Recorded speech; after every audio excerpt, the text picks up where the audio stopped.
Om Ajnanatimidandasya Jnananjana Shalakaya Chakshurunmilitam Dhena Tasmai Shri Gurave Namah.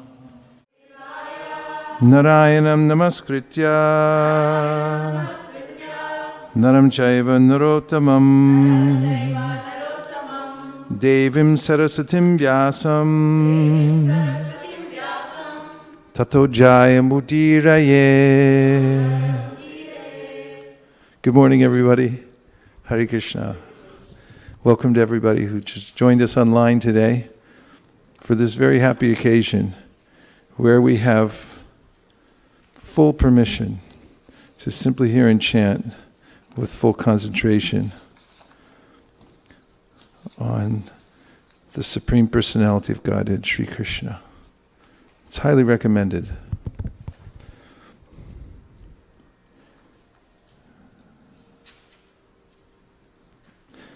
Otherwise, as mentioned early on in the Srimad Bhagavatam, Shotavyadini Rajendra Drinam Shanti Sahasrasaha, there are millions of topics that one can discuss in human society. And they're all about the same type of energy, the material energy.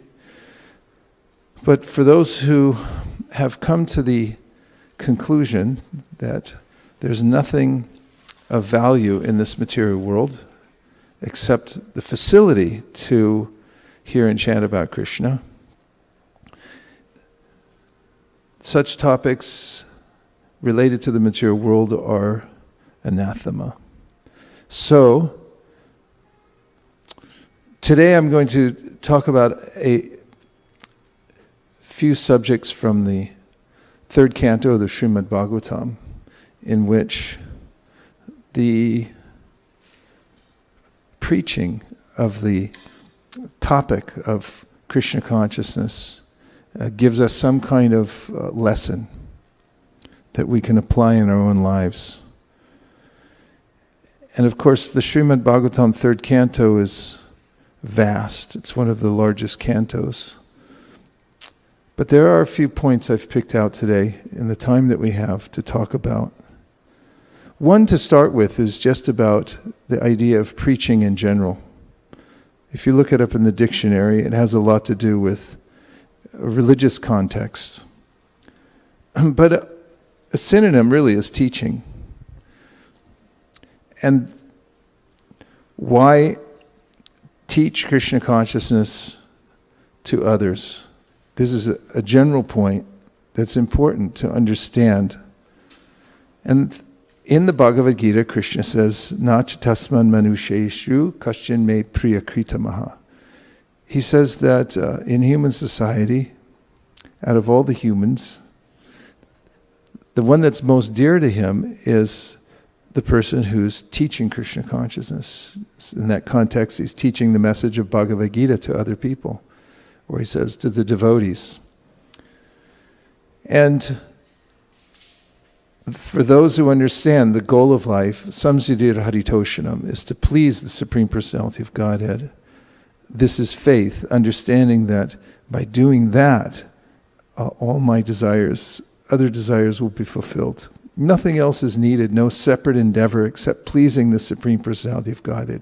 Even within the realm of devotional service, if I concentrate my activities on what's most pleasing to Krishna, then I will attain complete success. And we find something very touching in the third canto of the Srimad Bhagavatam. It's a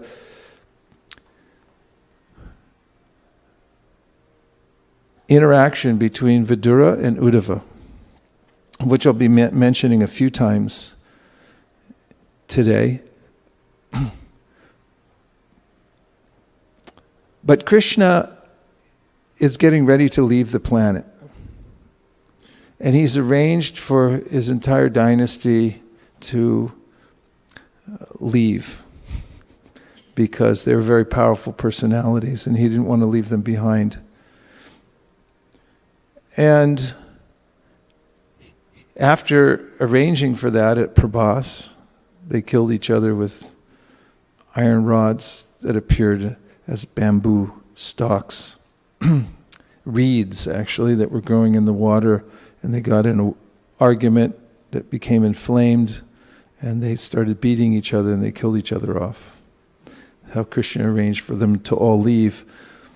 And then he retired to a forest nearby and was leaning against a young banyan tree.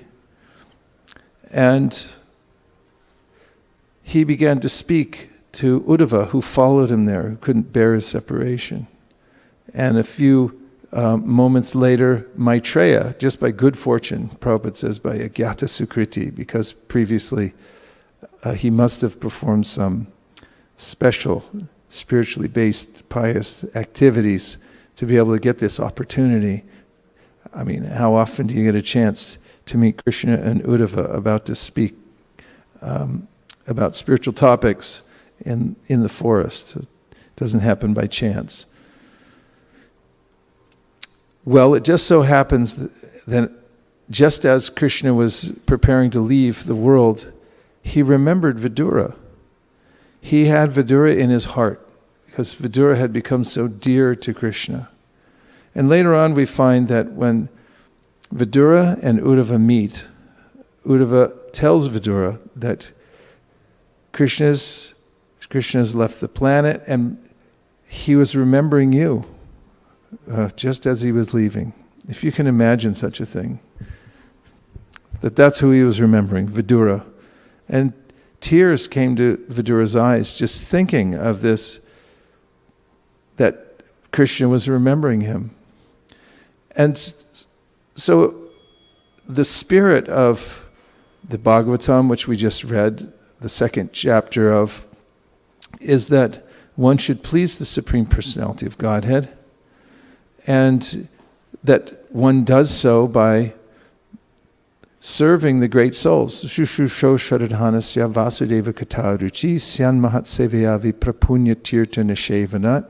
The result of that is that one gains an attraction for hearing about Krishna. And as I mentioned in the Bhagavad Gita, Krishna says, one who teaches Krishna consciousness to others is the most dear to me.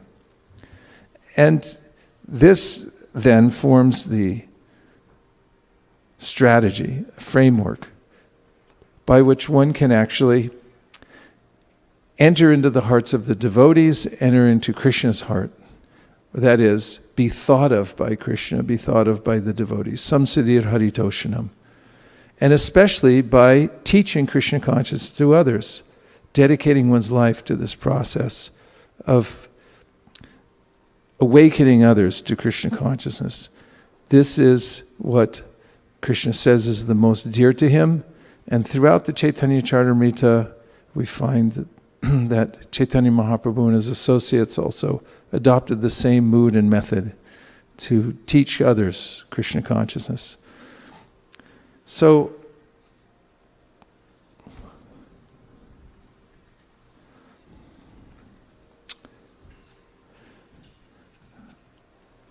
here's a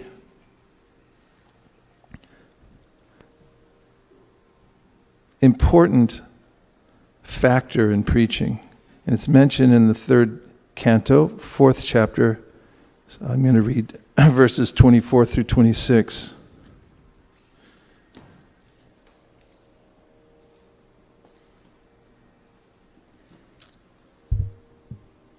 24.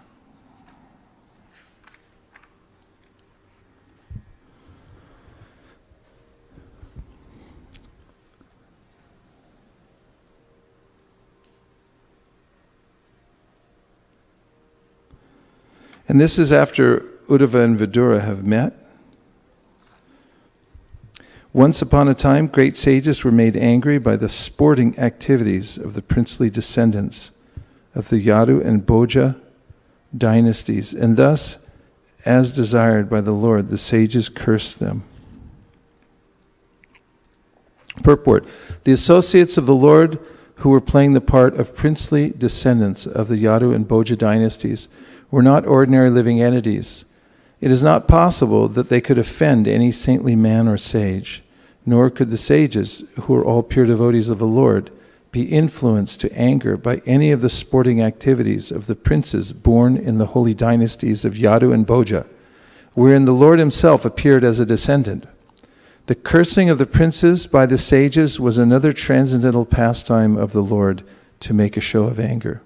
The princes were cursed in order that one may know that even the descendants of the Lord, who could never be vanquished by any act of material nature, were subjected to the reactions of anger by great devotees of the Lord. One should therefore take great care and attention not to commit an offense at the feet of a devotee of the Lord. 25. A few months passed, and then, bewildered by Krishna, all the descendants of Vrishni, Bhoja, and Antaka, who are incarnations of demigods, went to Prabhas, while those who were eternal devotees of the Lord did not leave but remained in Dwarka.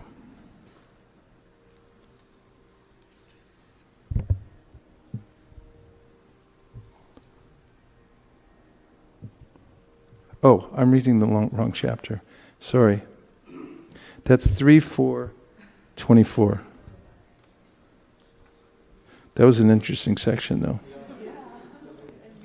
I mean, the third canto is so full of beautiful passages that you can't go wrong. But back to the point. 3:4:24. While Uddhava, the chief and most confidential amongst the devotees of the Lord, was going away, Vidura, in affection and confidence, questioned him. Purport. Vidura was much older than Uddhava. By family relationship, Uddhava was a contemporary brother of Krishna's, while Vidura was as elderly as Krishna's father Vasudeva. But although junior by age, Uddhava was much advanced in the devotional service of the Lord, and therefore he is described herein as the chief amongst the devotees of the Lord. Vidura was confident about this, and thus he addressed Uddhava in that higher category. That is the way of courteous dealings between two devotees.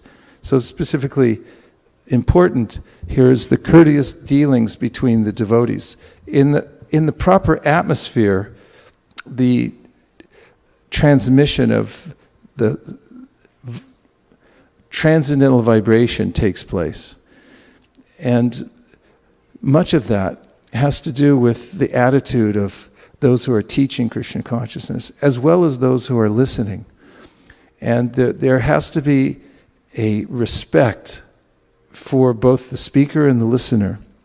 And in this case, we find that although Vidura is older than Uddhava, he is nonetheless respecting his spiritual position.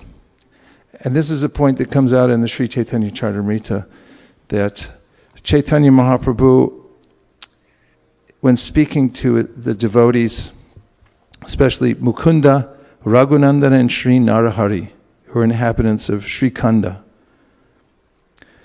It's mentioned here, Chaitanya Charitamrita, Madhya 15:112. Sri Chaitanya Mahaprabhu, the son of Mother Shachi, next asked Mukunda Das, "You are the father and your son is Raghunandana. Is that so? Or is Srila Raghunandana your father and you are his son? Please let me know the facts so that my doubts will go away." Mukunda replied, "Raghunandana is my father and I am his son. This is my decision. All of us have attained devotion to Krishna due to Raghunandana. Therefore, in my mind, he is my father." Hearing Mukunda Das give this proper decision, Sri Chaitanya Mahaprabhu confirmed it, saying, "Yes, it is correct. One who awakens devotion to Krishna is certainly the spiritual master." So we find this interesting juxtaposition in that here's the father and son, and Chaitanya Mahaprabhu was saying, so who's the father and who's the son? And then the father admits, no, he's my father and I'm his son. Of course, that doesn't mean that they'll switch their roles. There are two levels on which we operate. One has to do with ordinary dealings in the material world, Vyavaharika, and Paramartika has to do with the spiritual position and the ultimate goal of life. And this recognition of those who are advanced spiritually is an important framework through which one can hear Krishna consciousness and one can preach Krishna consciousness. As Krishna mentions in the Bhagavad Gita, tadvidi pranipatena pariprashnena sevaya upadakshanti de jnanam jnaninas tattvadarshina. Anyone who's sincere about spiritual life can live from this verse by understanding the means by which one can become enlightened, and that is through one's attitude and one's approach towards those who are spiritually advanced to him or her. And that means that one must be submissive. This is number one qualification, submission to the recognized spiritual authority. Tadvidi pranipatena pariprashnena, and asking relevant questions. Actually, we can see that it's not easy to ask questions. Oftentimes, if you ask people, do you have any questions? They'll sit there and I don't have any questions. There has to be an extremely stimulated environment of speaking and hearing Krishna consciousness in which everyone's interested in the topic, interested in getting something from the topic, and therefore their interest is piqued, and therefore they're thinking, how do I get to the next level? And they're asking questions. So that kind of questioning has to be there. And absurd questions are not wanted. Just questioning for asking for information, but actually sincere inquiries. And sevaya means one must serve. Krishna must serve the person who's doing the work. It's mentioned by Vishwanath Chakravarti Thakur in the 11th canto of the Srimad Bhagavatam that the hearts of pure devotees are melted. In fact, he says, the contents of their heart flow like rivers of rose apple juice. And if one serves with body, mind, and soul without any expectation in return except simply to honor the spiritual advancement of such a person, then the contents of the heart, that rose apple juice, which is nectarian, flows out to us, and we're able to take advantage of it. So we see, first of all, in this context of teaching Krishna consciousness, that there must be the proper attitude. Therefore, the last line of this purport, 3:4:24, Srila Prabhupada writes, "This is the way of courteous dealings between two devotees." And they happen on two levels. One level is respecting the person's stature in the varnashram, for instance, or their age difference, and also their spiritual advancement. Because as we see, there are cases when the person's older, but the younger person is more advanced. Even Shukadeva Goswami, when he came to Naimisaranya, when he came to the bank of the Ganges with Maharaj Parikshit, was honored even by superiors in age. For instance, his father, Vyasadeva, was there, and thousands of other great sages, but they honored Shukadeva Goswami because he was qualified to speak. Similarly with Sutta Goswami, the son of Romaharshan, Vetatom Somya Tatsarvam Tatvatas Tadanugrahat Bruyus Nigdasya Sishyasya Guravo Gurumapyuta. And they mention, Shonaka mentions that you're qualified to speak because you have properly honored all your gurus. Because you're gentle in nature, means he followed Tadvidi Pranipatena Pariprashnena Sevaya, etc. Therefore, he was infused with this spiritual knowledge given by the mercy of his gurus. And now he had become qualified to speak in front of all these other senior people. Now he had become spiritually qualified. In the next verse, 25, Vidura said, "O Uddhava, because the servants of Vishnu, the Lord, wander in the interest of serving others, it is quite fit that you kindly describe the self-knowledge with which you have been enlightened by the Lord himself." Purport: the servants of the Lord are actually the servants of society. They have no interest in human society other than to enlighten it in transcendental knowledge. They're interested in imparting knowledge of the relationship of the living being with the Supreme Lord. The activities in the transcendental relationship and the ultimate goal of life. You can recognize those as Sambandha, Abhideya, and Prayojana. So we find throughout the third canto of the Srimad Bhagavatam that as various teachers are imparting the knowledge of Krishna consciousness, they go through this progression from Sambandha, Abhideya, and Prayojana. For instance, later on we see when Devahuti approaches her son Kapiladev and asks him for spiritual knowledge, he gives detailed knowledge of the way the material world works. And then he talks about the practice of Krishna consciousness, and then he talks about the ultimate goal of life. And Chaitanya Mahaprabhu also used this progression when teaching Prakashananda Saraswati and the other Mayavadis. And that he showed how the Vedas are explaining the progressive path leading to the ultimate goal, Prema Pumarta Mahan, love of Krishna, but beginning with very clear definition of our relationship with Krishna, which also includes our relationship with the material world, the frailties of human existence, and the practice of Krishna consciousness, and then the ultimate goal. This is the real knowledge which can help society achieve the real aim of human welfare. Knowledge in the matter of the bodily necessities of eating, sleeping, mating, and fearing, transformed into various branches of advancement of knowledge, is all temporary. A living being is not the material body, but an eternal part and parcel of the Supreme Being, and this revival of his self-knowledge is essential. Without this knowledge, the human life is baffled. The servants of the Lord Vishnu are entrusted with this responsible work, and so they wander all over the earth and to all other planets in the universe. Thus, the knowledge which was received by Uddhava directly from the Lord deserves to be distributed in human society, especially to persons like Vidura, who are highly advanced in devotional service to the Lord, especially to persons like Vidura. Real transcendental knowledge descends in the disciplic succession from the Lord to Uddhava, from Uddhava to Vidura, and so on. Such supreme transcendental knowledge is not possible to achieve by the process of imperfect speculation as performed by so-called learned mundane wranglers. Vidura was anxious to know from Uddhava that confidential knowledge known as paramam stitam, in which the Lord is known by his transcendental pastimes.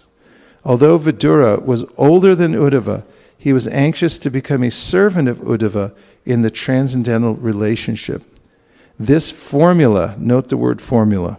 Formulas are nice because you can transport them to other contexts, formulas and principles. This formula of transcendental succession is taught by Lord Chaitanya also. Lord Chaitanya advises that one receive knowledge from anyone, whether a Brahmin, a Shudra, a householder, or a sannyasi, provided that the person is factually conversant in the science of Krishna. A person who knows the science of Krishna is factually a bona fide spiritual master. And of course, there's a very famous verse, Kiba Vipra Kiba Nyasi Shudra Kaninoi, Ye Krishna Tattva Veta She Guru Hoy, in which Lord Chaitanya says, whether one is a Brahmin, a sannyasi, a Shudra, regardless of what he is, he can become a spiritual master if he knows the science of Krishna. And I'll go more into that later, because the next verse is calling to us, and this is 26. Sri Uddhava said, you may take lessons from the great learned sage Maitreya, who is nearby and who is worshipable for reception of transcendental knowledge. He was directly instructed by the personality of Godhead while he was about to quit this mortal world.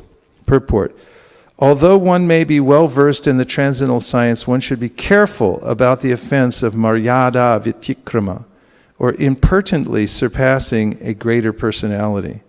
According to scriptural injunction, one should be very careful of transgressing the law of maryada vitikrama, because by doing so, one loses his duration of life, his opulence, fame, and piety, and the blessings of all the world. What do you lose? opulence, piety, fame, and all the blessings of all the world. That's how important it is. The etiquette in teaching Krishna consciousness and in hearing Krishna consciousness. The environment is set. In other words, there's an etiquette in which the vibration of Krishna consciousness is readily imbibed. And there's an environment in which it is repelled. And that mood of surpassing others, argumentative moods and so forth, is not conducive to this teaching of Krishna consciousness. It must be done in an environment where there's great respect shown to the advanced devotees, and by the same token, respect shown to those who are hearing Krishna consciousness. Just a minute, I'll take reflections. To be well versed in the transcendental science necessitates awareness of the techniques of spiritual science. Again, to be well versed in the transcendental science necessitates awareness of the techniques of spiritual science. Uddhava, being well aware of these technicalities of transcendental science, advised Vidura to approach Maitreya Rishi to receive transcendental knowledge. Vidura wanted to accept Uddhava as his spiritual master, but Uddhava did not accept the post because Vidura was as old as Uddhava's father, and therefore Uddhava could not accept him as his disciple, especially when Maitreya was present nearby. The rule is that in the presence of a higher personality, one should not be very eager to impart instructions, even if one is competent and well-versed. So Uddhava decided to send an elderly person like Vidura to Maitreya, another elderly person. But he was well versed also because he was directly instructed by the Lord while he was about to quit the mortal world. Since both Uddhava and Maitreya were directly instructed by the Lord, both had the authority to become the spiritual master of Vidura or anyone else. But Maitreya, being elderly, had the first claim to becoming the spiritual master, especially for Vidura, who was much older than Uddhava. Tasmad gurum prapadyeta jignasu shreya uttamam shadde paricha nishnatam brahman upashamashrayam. The qualification of, first of all, there's an imperative, therefore, one is mentioned in the Srimad Bhagavatam, to advance spiritually, one has to approach a spiritual master. Tasmad gurum prapadyeta jignasu shreya uttamam, and one should inquire about one's ultimate good in life. Shabde paricha nishnatam. Such a person must have taken a dip in the ocean of transcendental knowledge. As Prabhupada says, if you can take that imagery into your mind for a minute, must have taken a dip in the ocean of transcendental knowledge. Shabde paricha nishnatam, that person has heard sufficiently to become completely fixed in the practice of spiritual life. Brahman upashamashrayam, and has no other business except for engaging in spiritual life. One should not be eager to become a spiritual master cheaply for the sake of profit and fame, but should become a spiritual master only for the service of the Lord. The Lord never tolerates the impertinence of Maryada Vitikrama. One should never pass over the honor due to an elderly spiritual master in the interest of one's own personal gain and fame. Impertinence on the part of the pseudo-spiritual master is very risky to progressive spiritual realization. So, do you have a point, Bali Prabhu? Okay.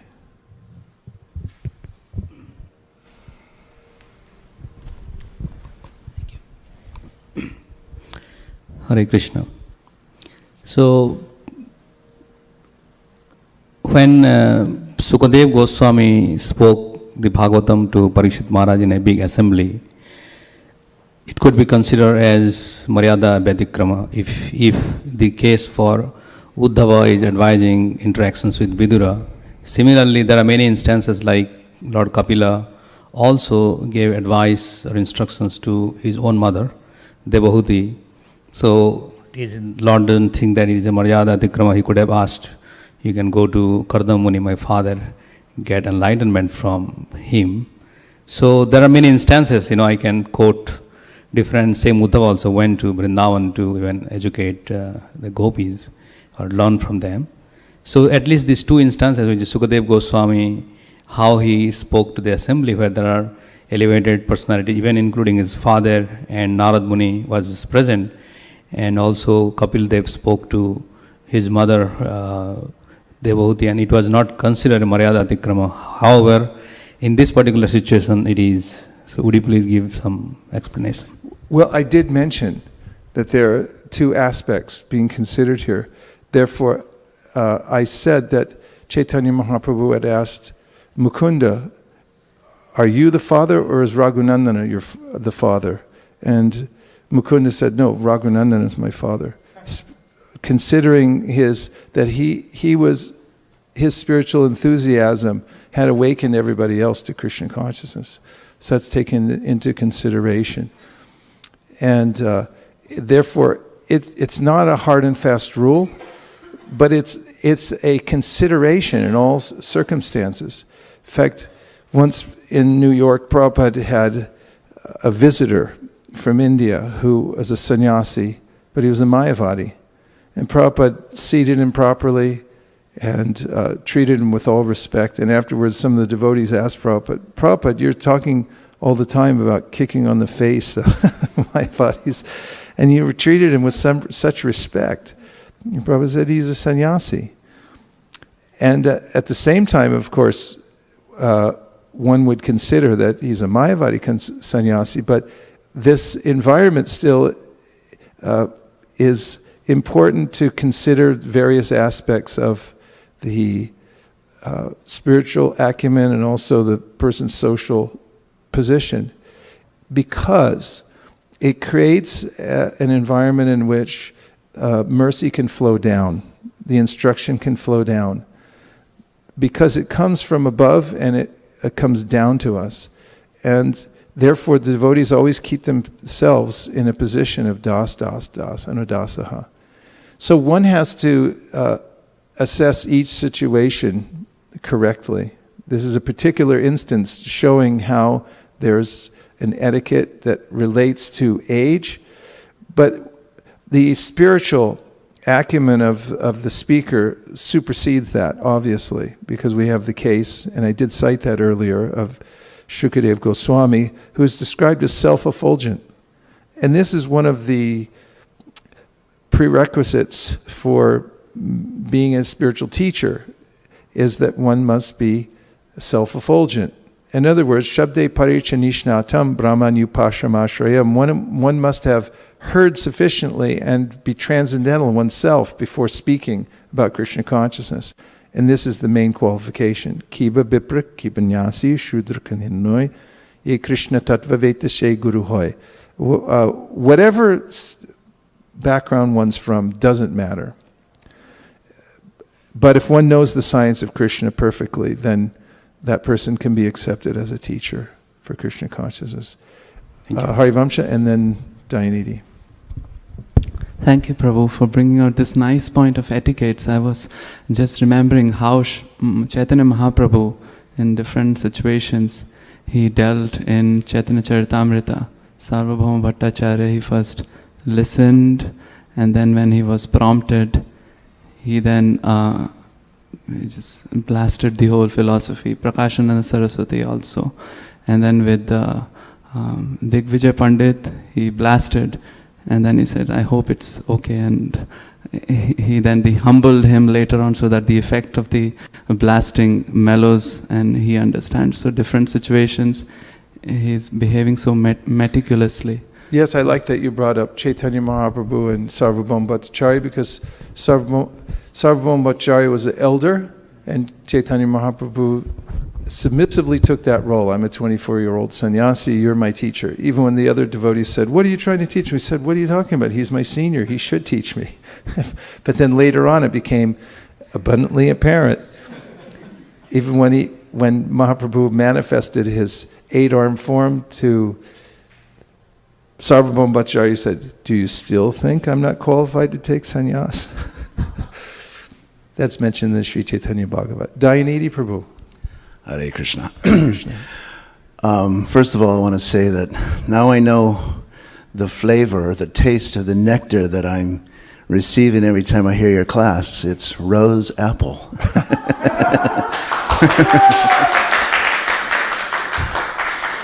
I always wanted to know. Also, your enthusiasm about the Bhagavatam, 3rd Canto, makes me want to read more deeply. My question is you were saying in the beginning that to teach Krishna consciousness to the devotees is the highest thing. And so is it possible to teach Krishna consciousness? Because we hear the word acharya. Acharya means that one who instructs by example. So someone can be, preaching and because they've read the books, or maybe in the past they followed strictly, but then you may observe that they're not exactly being the acharya anymore, but they're still preaching. And, does their preaching have the same effect? Well, actually, I already know the answer. It doesn't. But but the question is what is my question? I already know the answer. But you can elaborate on that. It's a good point, because integrity is of utmost importance in anything. If one is personally following Krishna consciousness, even behind closed doors, then you develop what I like to call spiritual self-esteem. And it's supported by Krishna, who's right there with you, who says, "I know you're following," and therefore he gives you the wherewithal to express it. And it does have a different vibration because of one's integrity. If you don't have integrity in following the process, you may articulate the process, but it won't have the same effect. In fact, some people who are inarticulate, but who follow the process, have more effect in their very simple speech. You can just observe somebody, and even if they say some simple things. In fact, Srila Bhaktisiddhanta Saraswati Thakur once, when approached by a scholarly person in his ashram who said that, "I want to learn," he had met some of Srila Bhaktisiddhanta's disciples who were very learned and advanced. He said, "I want to become like them. Show me how, please." And so Srila Bhaktisiddhanta said, "You go take instruction from Gopal." And so, "Well, Gopal?" He said, "You find him, he's in the ashram." He went looking, "Where's Gopal? Where's Gopal? Where's Gopal?" He ended up going outside, down into the garden, and there was Gopal picking up some leaves and putting them in the basket. And he said, "Have you seen Gopal?" He said, "I'm Gopal." The man went back to Srila Bhaktisiddhanta and said, "I understand what you're trying to tell me. Now I understand. Now could you please put me with a proper teacher to become like these other students?" Srila Bhaktisiddhanta said, "Did you inquire from Gopal? Go back and talk to him."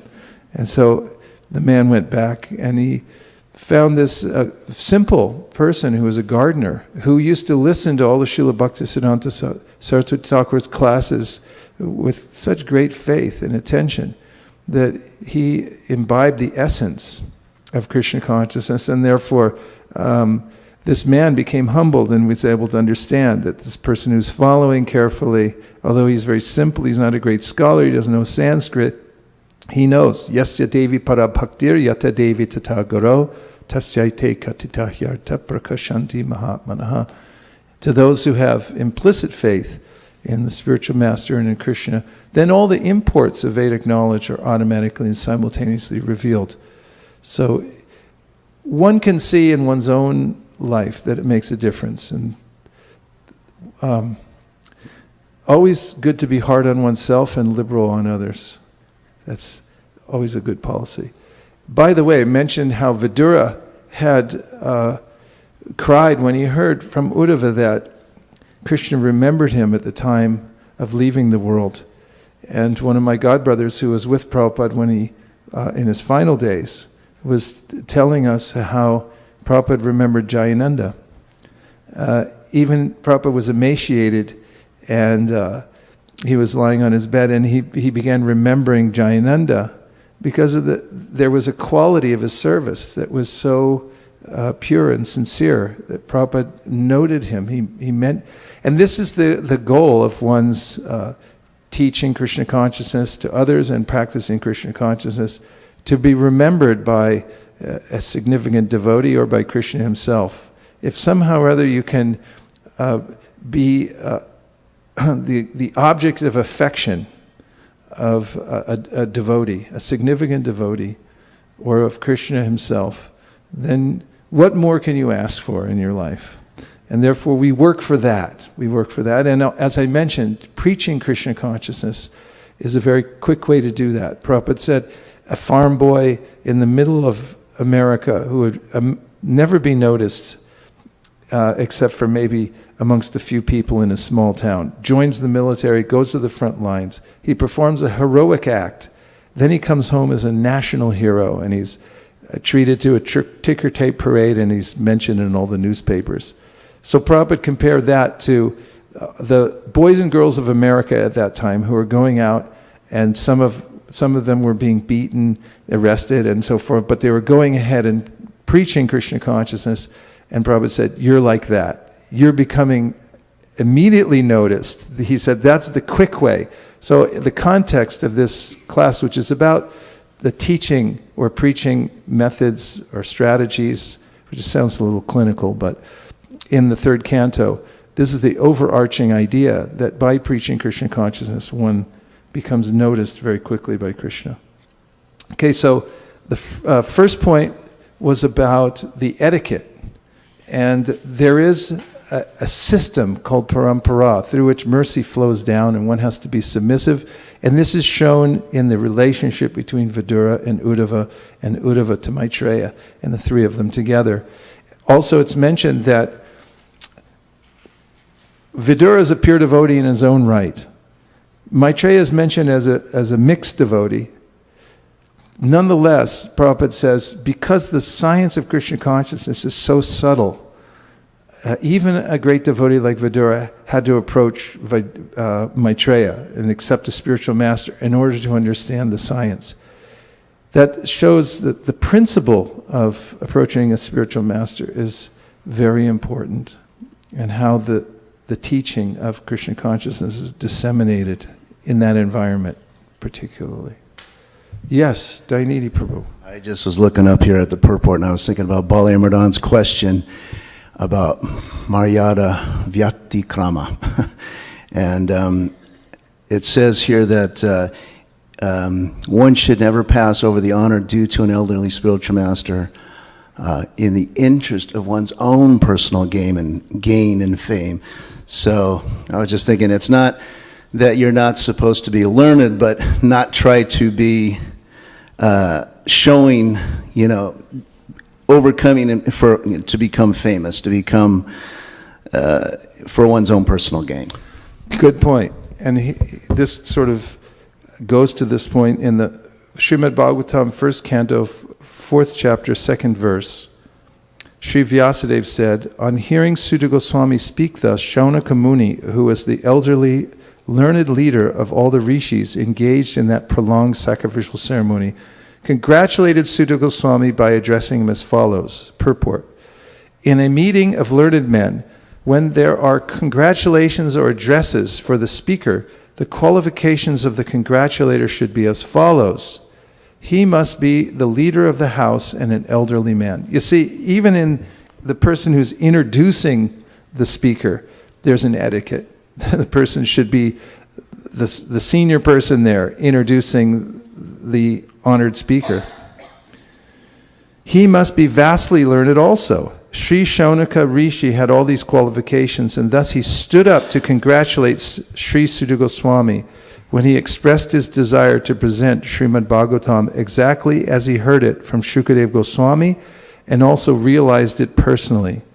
Personal realization does not mean that one should, out of vanity, attempt to show one's own learning by trying to surpass the previous acharya. He must have full confidence in the previous Acharya, and at the same time he must realize the subject matter so nicely that he can present the matter for the particular circumstances in a suitable manner. The original purpose of the text must be maintained. No obscure meaning should be screwed out of it, yet it should be presented in an interesting manner for the understanding of the audience. This is called realization. The leader of the assembly, Shonaka, could estimate the value of the speaker, Sri Sutta Goswami, simply by his uttering yatadhitam and yatamati, and therefore he was very glad to congratulate him in ecstasy. No learned man should be willing to hear a person who does not represent the original Acharya. So the speaker and the audience were bona fide in this meeting where Bhagavatam was being recited for the second time. This should be the standard of recitation of the Bhagavatam so that its real purpose can be served and Lord Krishna can be realized without difficulty. Unless this situation is created, Bhagavatam recitation will be for ulterior purposes, and such recitation is useless labor for both the speaker and for the audience. What is the main principle behind that? In the context of what of the point I'm bringing out. Main principle, though.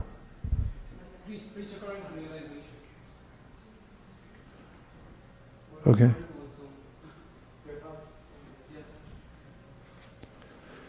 Yeah, there has to be an atmosphere of respect, and in that, then there's a transmission of the real spiritual sound.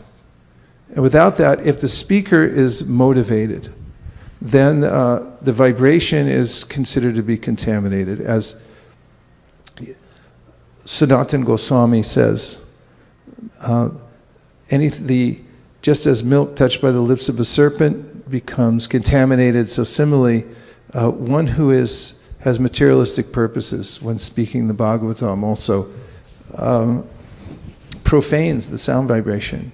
On the other hand, Prithu Maharaj says that a pure devotee, when he or she speaks, touches the lotus feet of Krishna with the sound vibration of his or her voice, and that becomes mixed with saffron mercy particles, and therefore it has a different quality. So it is a spiritual process, and preaching Krishna consciousness is not simply academic, but it has to do with the practice and the sincerity of the speaker and also the hearer. Both things are important. What is the verse I missed? I was going to recite the Sanskrit. Milk touched by the lips of a serpent. Vaishnavam matongiram putam harikatamritam. Shavanam naiva kartavyam sharpochistam yatapayaha. Just like milk touched by the sarpa. You don't want to drink that. Okay, so another point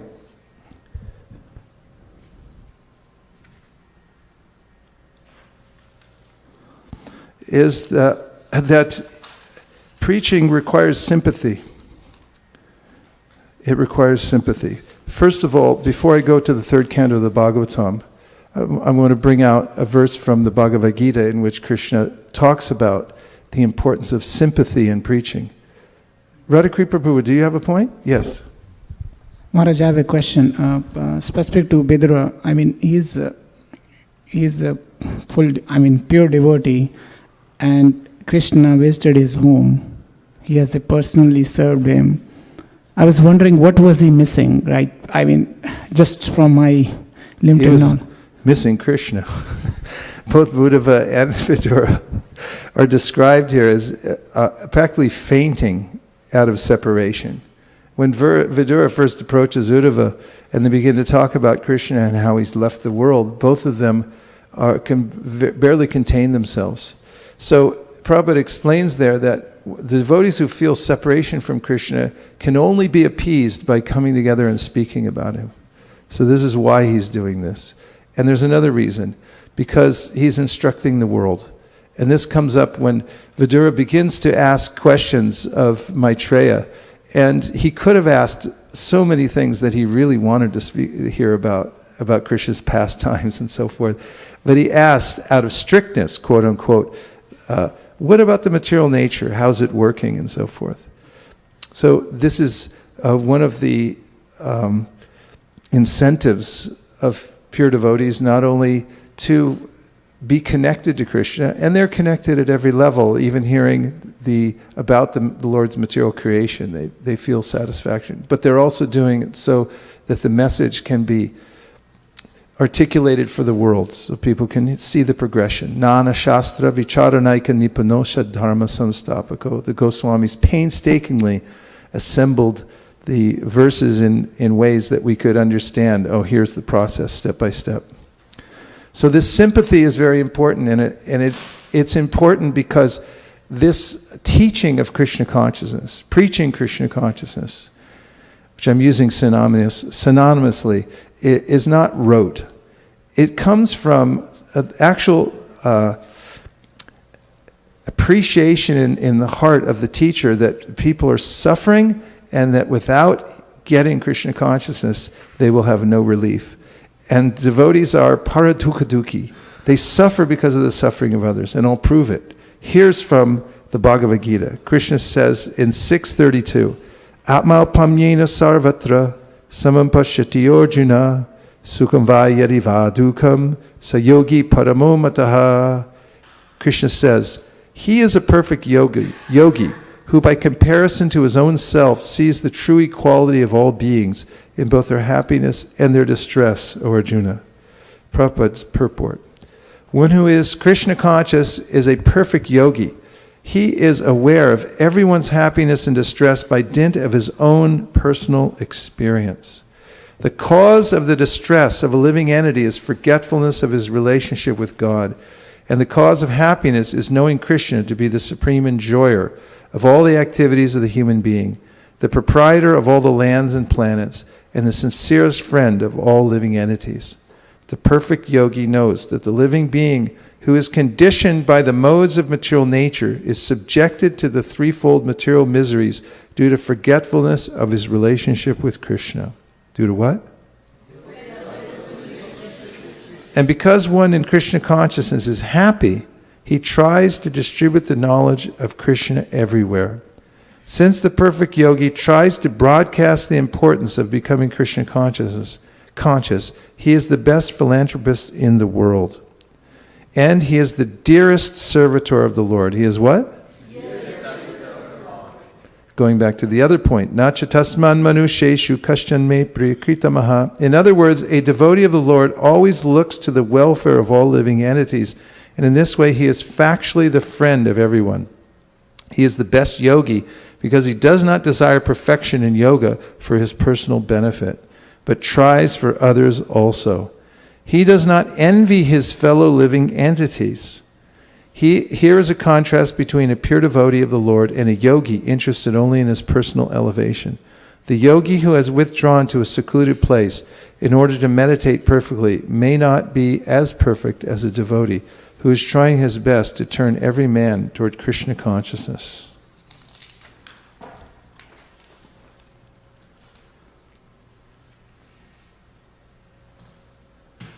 And so I want to turn to, not only do I want to, I'm going to turn to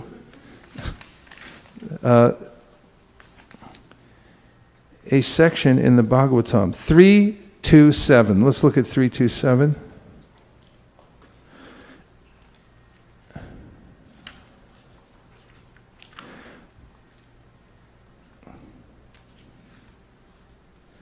In which it is said, Sri Uddhava said, My dear Vidura, the Son of the world, Lord Krishna, has sat, and our house has now been swallowed by the great snake of time.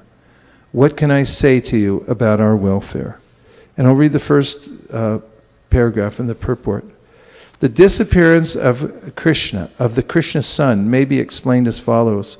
According to the commentary of Srila Vishwanath Chakravarti Thakur, Vidura was struck with great sorrow when he got the hint of the annihilation of the great Yadu dynasty as well as his own family, the Kuru dynasty.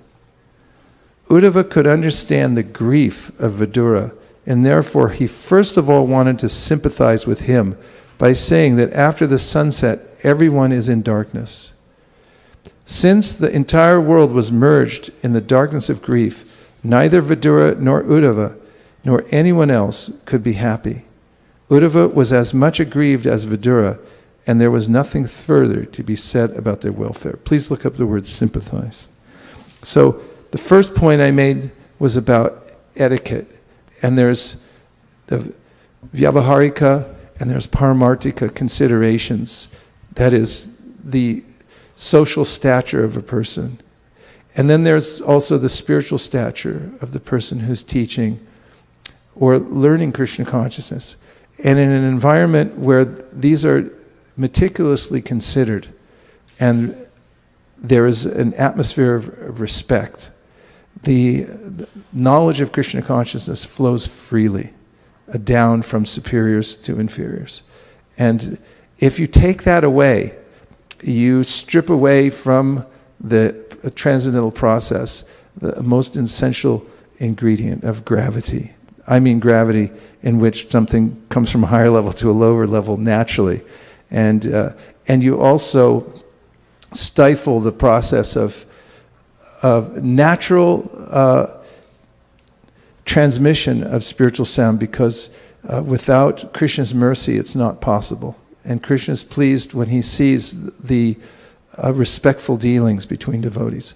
And the second point that I'm taking from the Srimad Bhagavatam regarding teaching Krishna consciousness is the true teacher of Krishna consciousness must actually develop sympathy within his or her heart for the condition of others. And that requires experience. Vidyam cha yas tadvedo bayam saha avidyayam ratum tirtva vidyayam ratum ashnute. Only one who can learn the process of nescience and that of transcendental knowledge side by side can transcend the influence of repeated birth and death and enjoy the full blessings of immortality. It means one who is mature and experienced in processing whatever anomalies occur in his or her life through the transcendental science, and thus coming to a stable position in life, can then transmit Krishna consciousness to others properly. And this also means there's an awakening of empathy, sympathy within the heart. What does sympathy mean, by the way? Because we heard here in the teaching that Uddhava was giving to Vidura, there was an element of sympathy. There are quite a few definitions, Maharaj. Just give the most important one, according to your estimation. The feeling that you care about and are sorry about someone else's trouble. Could you read that again? The feeling that you care about and are sorry about someone else's trouble. Could you read that again? The feeling that you care about and are sorry about. Yeah, Kanka is a nurse, and she knows that healing takes place. Well, I don't want to put words in her mouth. It sounds like anyway, the bedside manner, how the nurse cares. I mean, what is a nurse? It's not just someone who comes in and changes the tubes, but somebody really cares about you, isn't it? Yes, thank you for this wonderful class. It's very important to have a really loving and caring and empathetic attitude when you're in the nursing field, because these people are sick and they need help in many ways, not just, like you said, changing the tubes. They need kindness and care and love. And thank you very much. It's essential also in teaching or preaching Krishna consciousness. We see here, there's a sense of seeing what's troubling the other person and really caring that I want to help this person. So this comes out in the conversations between Vidura and Uddhava, especially. It's mentioned here. This sympathy that Uddhava feels, because he has his own experience. He knows how much Vidura is suffering in separation from Krishna. And of course, those who are Krishna conscious on any level understand, as Prabhupada mentioned in his purport to the Bhagavad Gita verse, that everyone's suffering because of separation from Krishna. The only thing that will make them happy is reconnecting. And oftentimes when a nurse is administering this care, the patient is not exactly appreciative or cooperative. Is that true? Yes. Can you give an instant when you try to administer care and somebody was belligerent? Yes. When I was in my clinicals, I was trying to lovingly give a bath to one of the elderly, and she punched me as hard as she could in the face. And how did that make you feel? Like I better get better at ducking.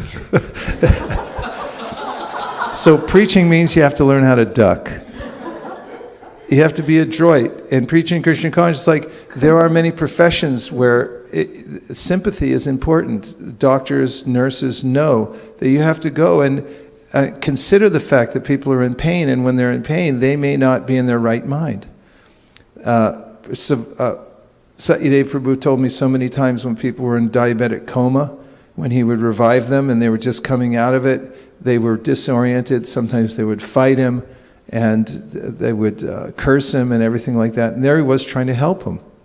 So preachers have to have this sympathy in their hearts for the people that they're talking to, and have an understanding that even if they swing at me, that I'm taking it as coming from their own ignorance. Even Haridas Thakur, when he was being beaten by the Muslims, was praying for them that please, Krishna, don't take this personally.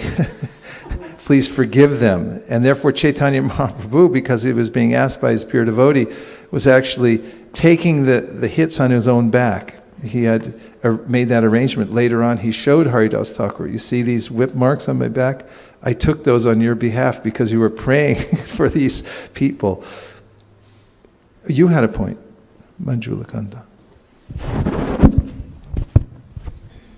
Hare Krishna Guru Maharaj. I was wondering, we need to have sympathy when we distribute. How do we develop that sympathy? It's easy to sympathize on myself. It's very difficult to look at somebody who says, go away and I don't want to have anything to do with you. Or even people on the street, I think that's what's missing the sympathy is missing in the motivation of fresh devotees to book distribution. Even for those who've lost the taste, why should I waste my time on these people? They don't seem to care. So teach us how to sympathize. Well, when you say these people, it's not a monolith, because anyone who goes out to teach Krishna consciousness, especially in the context you're talking about, distributing books, will see that everyone's an individual. How individual are they? I was just reading in the 10th Canto the other day that Krishna's qualities cannot be counted. They're unlimited. And one of the reasons they're unlimited is because there are unlimited living entities. And Krishna has a unique relationship with every single one of them. It means he displays a unique quality. Every living entity sees a uniqueness in Krishna that other ones may not see. That's how unique they are. And for those who go to teach Krishna consciousness to the world, as is being advocated here again and again, that person will begin to see that every living entity is unique. There's no us and them, there's every particle in the universe, every living entity is unique, and they have the unique relationship with Krishna. As to how to develop that sympathy, it's quite mystical, actually. As my Mridanga teacher was telling me recently, when I was asking, well, how long does it take to get this particular thing? Because he gave me some finger practice that was very difficult, and he said, it's really mystical. You just keep trying, and all of a sudden one day it just descends and you're able to do it. He said it's actually by grace, it's not by practice. And in a similar way, those who try to chant with attention and love, when they chant their japa, just try to chant good japa. And these natural qualities of sympathy will come into one's heart. And it's amazing, because you could chant 16 rounds and say, I didn't feel anything, and then get up to go put a load of laundry in, and all of a sudden the whole world looks different. because of the descent of the holy name, and you start, because knowledge and detachment are concomitant factors, and the topmost way of serving Krishna is by repeating his names with love and attention, and then naturally sympathy comes within one's heart. I should prove it. Yes, di bhaktir bhagavatiya kinchana sarvar gunas tatra samasate sura harava bhaktasya kuto mahadguna manorati nasati davatobihi vasudeve bhagavati bhakti yoga prayojita janaya yashuvairagyam jnanam chayarahaitukam. Shamalangi? Because, like you're talking of sympathy, so I can just recall one instance. So I work in Oakland, so near Lake Merritt. So we were with my colleagues one day in the afternoon. I was just taking a walk around Lake Merritt, like not the whole distance, but a little bit of it. So there are a lot of homeless people there around. So one lady, you could, I mean, I didn't even see her earlier, but she was walking towards us, and I was walking the other direction, opposite. So I thought that she needed more space, so I just walked a little more side, and my colleagues were there, two other ladies. And she was using some foul language. I didn't know that it was towards me or us. And then I was in the corner, she came and like pushed me towards the other side, and the lake was right next, but nothing happened. And I could just keep calm, and my colleagues, they were very angry. They wanted to like go back and, you know, hit her or do something. But maybe even I just told them, you know, she's out of her mind. She's not stable, so we cannot just judge her by what she did. But now I'm thinking, you know, maybe unknowingly all these qualities, they come that, you know, you do not react. And they were like very angry. Till today they say, you know, we won't walk there. If we get her, we are going to get back to her. But it just happened. I mean, like, I just recall that instance. Yeah, naturally you have that context. I have a godbrother, Jagadish Prabhu. The temple in Toronto, which is on Avenue Road, is a miraculous temple. It's a beautiful old stone temple, built hundreds of years ago. And the neighborhood is perhaps one of the most wealthy neighborhoods in all of Canada, maybe in all of North America. When you take a japa walk down, you just see one mansion after another. They're not houses, they're mansions. And one of the devotees told me that Jagadish Ananda, after they got that temple, he felt such sympathy for the rich people. He used to go door to door. Some people say, oh, I feel sorry for the poor people. He was feeling sympathy for the rich people because he thought, there they are in these multi-million, $20 million homes.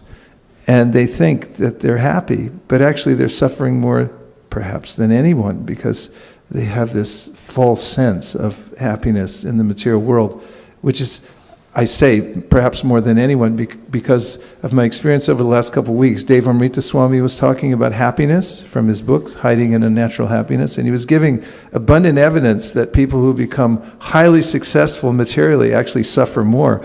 Because once they get to the top and they say, hey, there's nothing in this, then they have to take to intoxication because you have to numb the pain. And Radhanath Swami talked about it as well. So sympathy is not, you know, it's something that comes naturally to one who's getting a higher taste in Krishna consciousness as well. I've had this experience of being, for instance, in Los Angeles for the Rath Yatra preparation and doing seva alongside the devotees and then going to the morning program in New Dwarka. You can forget that there's an outside world. It's possible. You could be there for 3-4 days just in association of devotees, and then when you drive 1 block away and you look out and you say, oh my God, people are still doing these crazy things. And there's a possibility that one could suddenly feel like, wow, I feel sorry for them. They're living in a desert and there's water over there. And it comes naturally by appreciating in a natural way, by the association of devotees, how sublime it is to have relationships with soft-hearted devotees and to have the permission just to hear and chant with no other obligation to the drudgery of the material world. Yes? I was thinking about the Sankirtan. Drudgery, not drudgery, sorry. I was thinking about the Sankirtan when they're angry, or they turn you away, or they mistreat you. Like for me, I remember always thinking, wow, they must be suffering so much to behave like that, you know, to be so rude and crude.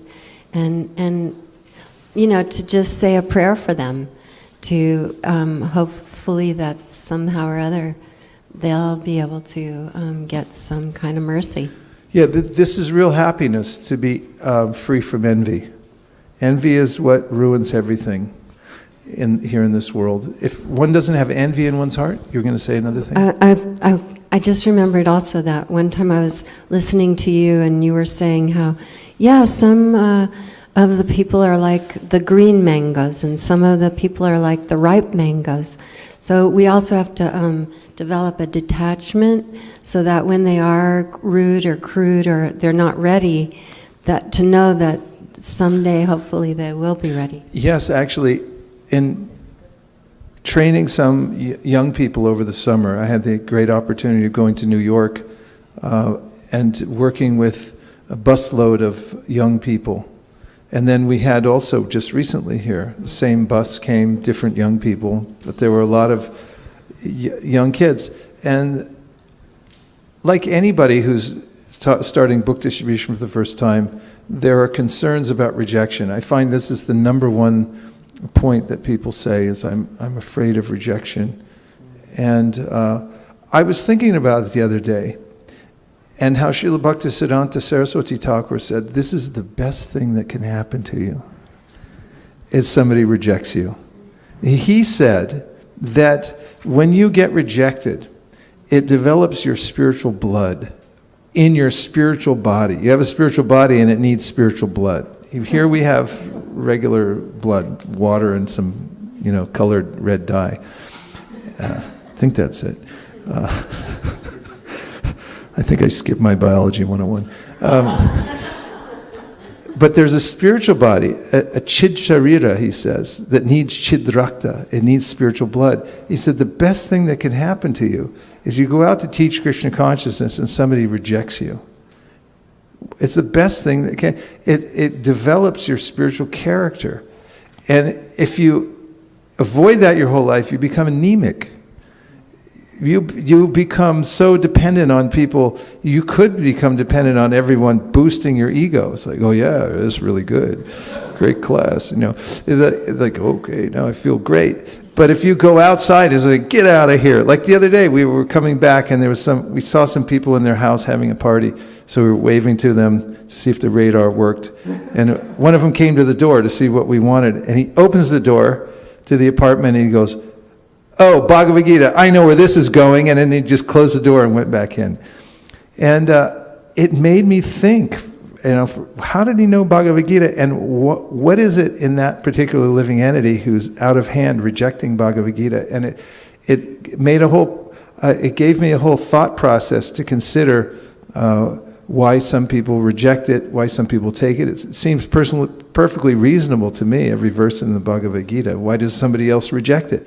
And just in that one instant, it gave me a whole new consideration. And this is chid rakta, for the chid sharira. You should get rejected. And one gets realizations when there are reversals in life. In fact, when there's a disaster, an all-out disaster in life, it's proven scientifically that people actually become more peaceful. Why? Because there's nothing more you can do. It's just all the time I'm walking around with the burden of the world, like my bank account, my house, my this, and if it all just goes away, all of a sudden you go like, hey, I don't have that anymore. Actually, I heard that from... There was a famous movie star. His name was, he used to be married to Madonna years ago. Sean Penn. His house was in Malibu. There was a big Malibu fire, just like there is now. Maybe not in Malibu, but in Southern California. And his house burned down. So I heard an interview with him, and he said, so the interviewer said, so, you know, your whole house burned down. How do you feel? And he said, well, you know, in your office right now, where you have a drawer full of letters you're supposed to answer, and bills you're supposed to pay, and all kinds of things you don't know where to put them, and things like that. And she goes, yeah. And he goes, I don't have that anymore. And when one also teaches Krishna consciousness and gets rejected, and then learns how to recover from that by reading the Bhagavad Gita, taking solace from other devotees, then one becomes strong, otherwise not.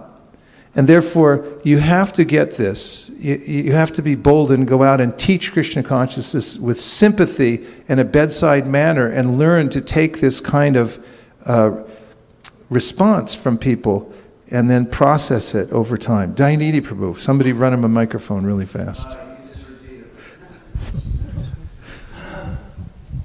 Okay, and then we have a text right up.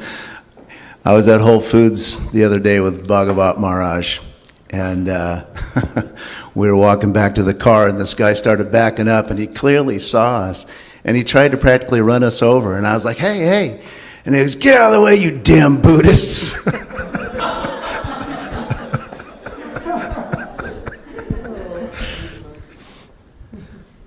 Yeah, that definitely gives one cause, okay, or pause. This is from Vaikunt Naik Prabhu in India. Especially it's funny because you're not Buddhist too. Yeah. I mean, it's so misplaced, and that helps to understand how, people's reactions like that. And according to the verse, Atma Pamyena Sarvata, you might see it in yourself too. Have I ever done that? Have I ever, said that to someone, or, I don't know the people driving on the freeway very well, but have I ever, become angry at them and said, you idiot, and then I say, oh, it's actually a Nobel laureate or something like that. I mean, what do I know? That this kind of reaction just comes out, and one who's actually learning to control the senses then feels compassion rather than a reaction coming out, right? It's just misplaced, yeah. So Maharaj, this is from Vaikunt Naik Prabhu. Vaikunt Naik? Whoa. This is Danvats all glories to Srila Prabhupada. This is related to the point that was discussed regarding whether the teacher who is not sincere can bring about a change to the people to whom he preaches. And then he's going to tell us a story. I'm not sure if Srila Prabhupada mentioned this story or if this is bona fide. And you can tell him that. But it goes something like this. A milkmaid needs to cross a river to deliver milk to a pandit. One day, when the boat is not there, she gets delayed. So the pandit chastises her by saying that by chanting the name of the Lord, people cross the ocean of material existence, and she couldn't even cross a river. The milkmaid with full faith chants and is able to cross the river. The pandit tries and he drowns. So in this example here, even though the speaker is not pure, because he mentioned something as per Shastra, his words seem to have an effect. Looks like in this case, the Vani was more important than the person speaking it.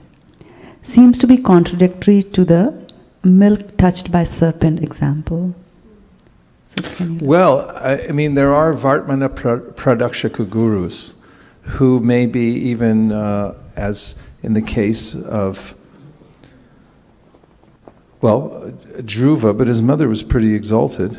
I was thinking of, as is mentioned in the first, in the Adi Leela Volume 1, that Prabodhananda Saraswati,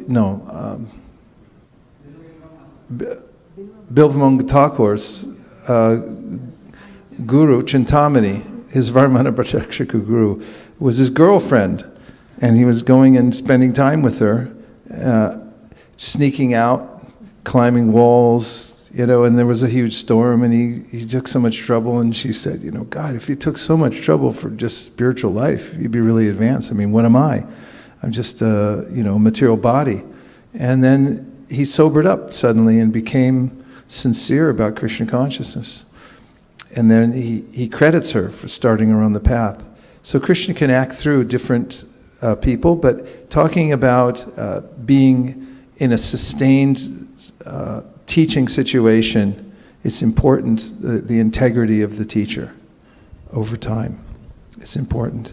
And this comes out in the various verses we cited before, and especially if one has an ill motive. If one's simply innocent and repeats the Shastra, that's one thing, but if somebody's got a malinterpretation, Mayavad for instance, even if one chants the holy name with this idea that I'm God, and then one hears it, Haridas Thakur said that's not very good. You're actually taking in a different kind of sound vibration.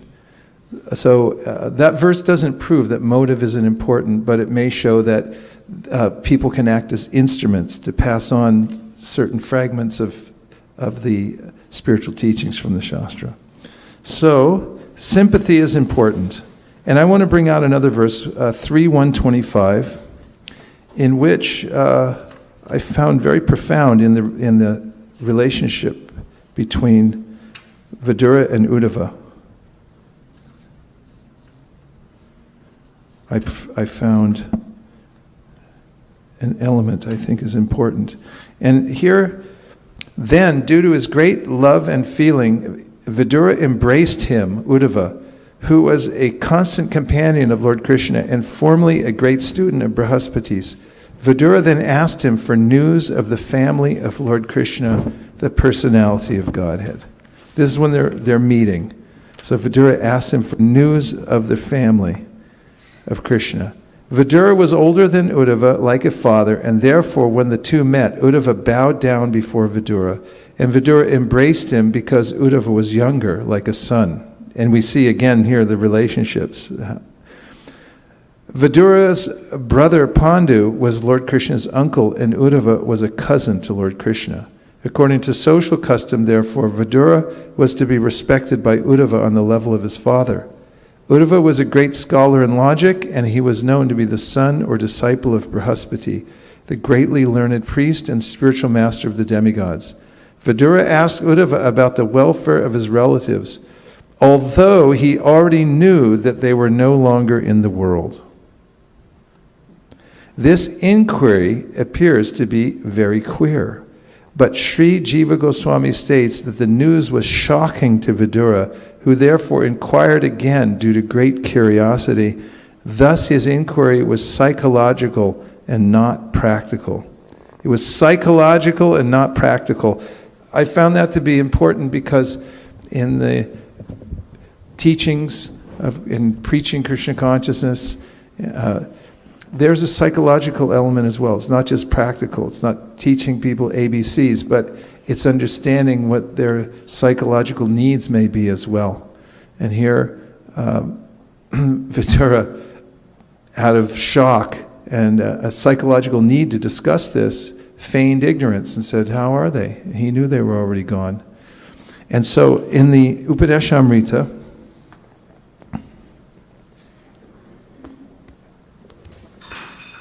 Prabhupada writes, contributing or distributing the holy name of the Lord is a sublime example of contributing or giving charity, the Dadati principle.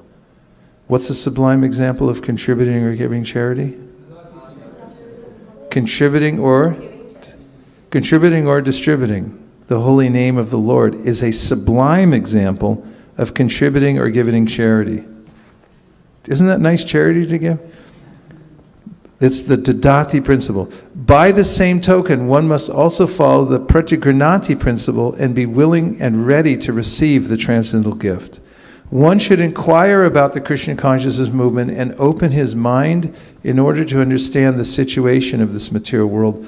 Thus the Kuyam Akyati Prachiti principle can be served. And just very touching in this relationship between Vidura and Uddhava is this exchange in which there's a consideration of the psychological need to discuss these topics. So teaching Krishna consciousness includes this Guhyamakyati Prichati amongst the devotees of considering the particular needs of the devotees and teaching accordingly. And also Pratigranati, accepting, hearing from others carefully so that one can heal oneself. One has to take help from devotees, from advanced devotees, and hear the solutions, spiritual solutions to the different problems that we experience in everyday life. And this is one of the main ways that advanced devotees sustain themselves, is they keep in touch with advanced devotees, and they establish this principle of pratigranati, of exchanging, hearing from others. Guyamakyati prichati is speaking and hearing confidential subject matters. And that's what we see here being exchanged between Vidura and Uddhava. Now I'm moving on to one more point.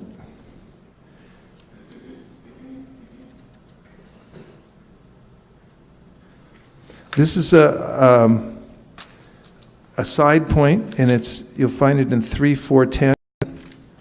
One of the very hidden, simple statements that's in the third canto of the Bhagavatam. Oh, my book's covered. 3.4.10. Here it is. It comes in the word for word in this verse. Anatta kandarasya. See, anatta kandarasya means lowering of the shoulder. Maitreya Muni was greatly attached, and this is the time Maitreya found Krishna and Uddhava in the forest, and Krishna is about to speak, so Maitreya sat down to listen. And this is how he listened. I want you to try this. Anatta kandarasya means he lowered his shoulder to listen. This is the secret, that one has to lean in. I saw a book when I was getting in the airplane. I didn't read it. I looked at it in the bookstore, but it seemed not so relevant to me. But it was called Lean In. And I thought, I like that. I like the title's good enough for me. But lean in. That's what Upanishad means also. Lean in. And once I was speaking to an audience, and and it was very recently, there were a lot of devotees that were very eager to hear. And there was one person who maybe was there for the first time and maybe didn't even know where he or she was, and was texting during the class, and it was very distracting. I noticed it, even though there were like 50 devotees eager to hear, one person who wasn't into it, who was just completely somewhere else, and there was a blockage. I could feel it. I had to overcome that. And so there's a description of how the audience has to be open, leaning in, and the speaker also has to be qualified and ready and potent. And then there's the transmission in this teaching. And so the translation, Maitreya was greatly attached to him, the Lord, and he was listening in a pleasing attitude with his shoulder lowered, with a smile and a particular glance upon me, having allowed me to rest. The Lord spoke as follows. So the last point, preaching in the third canto of the Srimad Bhagavatam, is found in 3:21:45.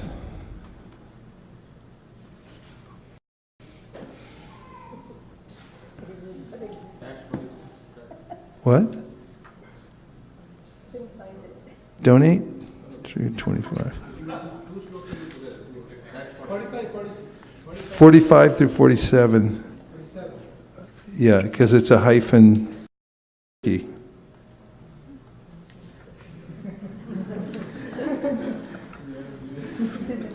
Okay, so this section is a description of Kardama Muni and Swayambhuva Manu, one of my favorite sections in the Bhagavatam.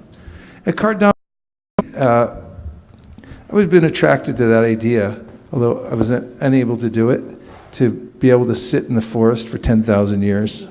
I was attracted to that when I was a teenager. I thought, this is what I'd like to do. I let my hair get matted, and I took off my shoes, and I said, no more shoes, and so things like that.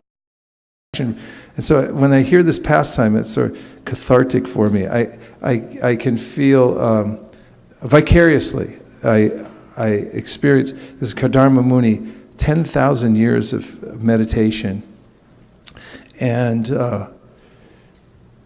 in the forest like that. So nice. Anyway, the Lord appears, being pleased with his austerities, and Kardama Muni offers these beautiful prayers, and then at the end he said, oh, and by the way, sorry to mention this, but I need a wife. And the Lord says, I already know. She'll be here in 3 days. I've made the arrangement. It's profound on many levels. One is just that the Lord is so considerate, and he arranges everything if you fully concentrate on your service. As he says in the Bhagavad Gita, Ananyas chintayam paripasite tesham nityabdiyuktanam yogakshemam bahamyaham. Krishna personally carries to people who don't have time to do any other things. He carries what you lack in reserve. If you're so busy doing his service that you don't have time for anything else, he'll make up for it. Just observe it. Find out for yourself. You find somebody who's so busy that they can't do anything but hear and chant, and see if they're lacking anything. You find me one person, and I'll be very surprised. You don't find that. You find that people who are fully absorbed in their own bhajan. Of course, all living entities are naturally provided for, but this is different. Yogakshemam bahamyaham. Krishna personally takes care of these people. You think, how is it happening? Read the verse. there it is. So Kardama Muni is meditating, and the Lord appears, and he says, the daughter of Manu is very. They'll be here in a few days, and you can take this arrangement that I've made. So when Manu, very exalted person in the universe, appears, then Kardama Muni greets him. I'll just read this of verses. Entering the most sacred spot with his daughter and going near the sage, the first monarch, Swayambhuva Manu, saw the sage sitting in his hermitage, having just propitiated the sacred fire by pouring oblations into it. His body shone most brilliantly. Though he had engaged in austere penances for a long time, he was not emaciated, for the Lord had cast his affectionate sidelong glance upon him, and he had also heard the nectar flowing from the moon-like words of the Lord. The sage was tall, his eyes were large like the petals of a lotus, and he had matted locks on his head. He was clad in rags. Swayambhuva Manu approached him and saw him to be somewhat soiled like an unpolished gem. Seeing that the monarch, I'm going on, had come to his hermitage and was bowing before him, the sage greeted him with benedictions and received him with due honor.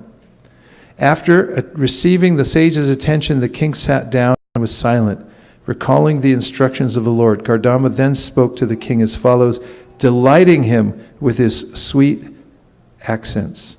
The tour you have undertaken, O Lord, is surely intended to protect the virtuous and kill the demons, since you embody the protecting energy of Sri Hari. Assume, when necessary, the part of the sun god, the moon god, Agni, and the fire, and the god of fire, Indra, the lord of paradise, Vayu, the wind god, Yama, the god of punishment, Dharma, the god of piety, and Varuna, the god presiding over all the waters. All obeisance unto you, you are none other than Lord Vishnu. He goes on like this when he greets Manu. And it's mentioned therein that Manu took this praise as instruction. He took it as instruction. So we come to chapter, and Maitreya says, after describing the greatness of the emperor's manifold qualities and activities, the sage became silent, and the emperor, feeling modesty, addressed him as follows. Manu replied, to expand himself in Vedic knowledge, Lord Brahma, the personified Veda, from his face created you, the Brahmanas, who are full of austerity, knowledge, and mystic power, and are averse to sense gratification. And he goes on praising Kardama Muni. Now I'm going to read you a purport that will astound you and make you feel like it's worth driving all the way over here today. It's text number 5, 322.5. Now I have resolved all my doubts by meeting you, for your lordship has very kindly and clearly explained the duty of a king who desires to protect his subjects. Purport. Manu described herewith the result of seeing a great saintly person. Lord Chaitanya says that one should always try to associate with saints, because if one establishes a proper association with a saintly person, even for a moment, one attains all perfection. Somehow or other, if one meets a saintly person and achieves his favor, then the entire mission of one's human life is fulfilled. In our personal experience, we have actual proof of this statement of Manu. Once we had the opportunity to meet Vishnupad Sri Srimad Bhaktisiddhanta Saraswati Goswami Maharaj, and on first sight he requested this humble self to preach his message in the Western countries.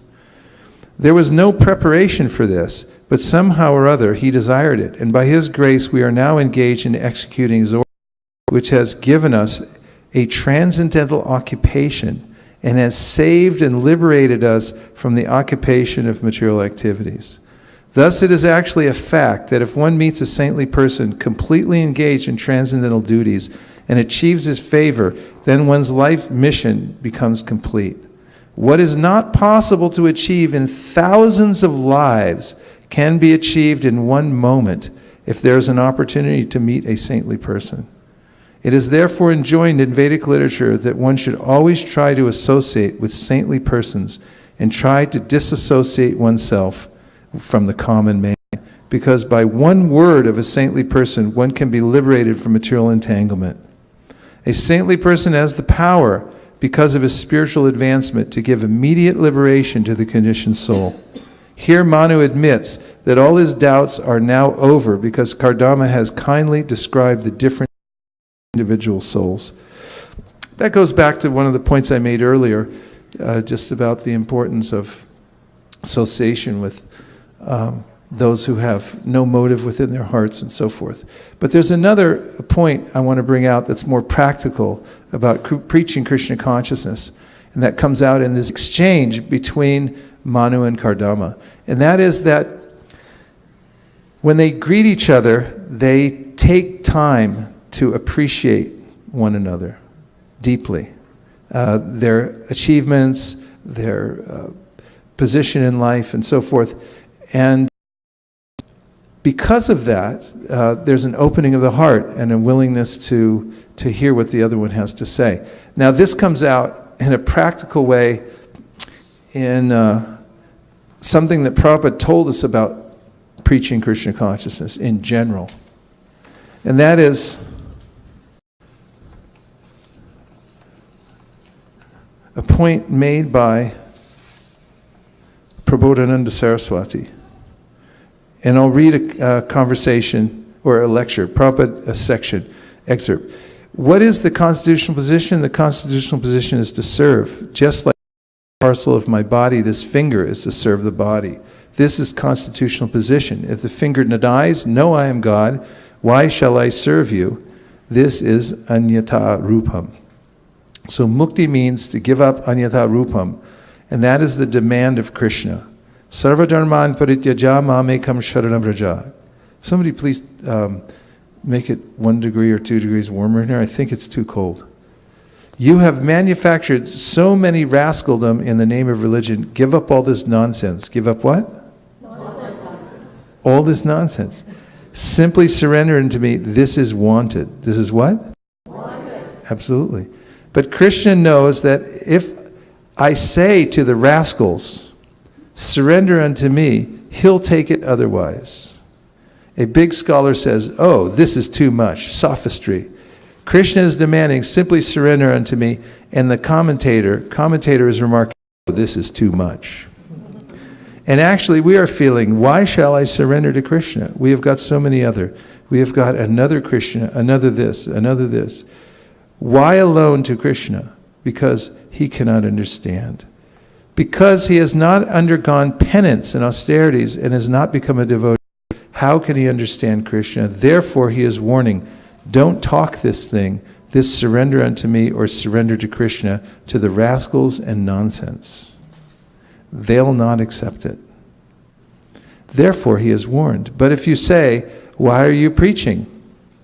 We are taking the risk We know that ordinary person, they'll not understand, but it has become our duty because we are servant of Krishna.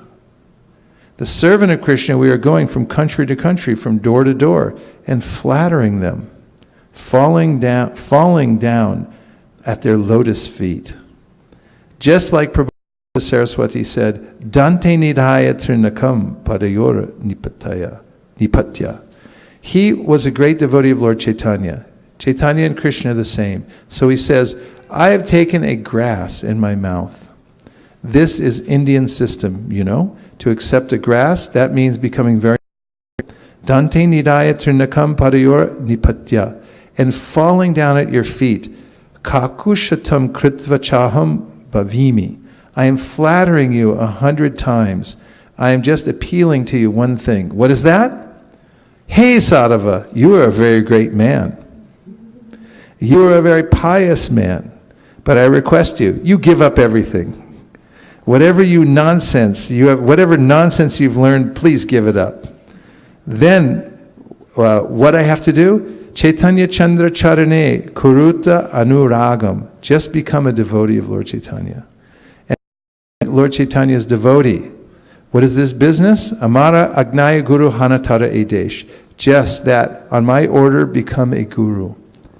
And what is the business of the guru? The guru's business is Yare Dhako Tarikaha Krishna Upadesh. You simply spread what Krishna has said or what is said about Krishna. Upadesh. Upadesh means instruction. The instruction which is given by Krishna or the instruction given about Krishna, that is called Krishna Upadesh, Krishna Katha. So Bhagavad Gita is Krishna Upadesh, directly giving Krishna the instruction. So this is our business. We have become guru, spiritual master, not position that I have become God. No, we are servant, simply servant, ordinary servant, just like post peon, not very high salaried servant, ordinary, third-class servant. What is our business? To deliver the letter. That's all. Here is your letter, sir. So to become spiritual master is not very difficult. Any ordinary man can become, provided he becomes a pure servant delivering the letter.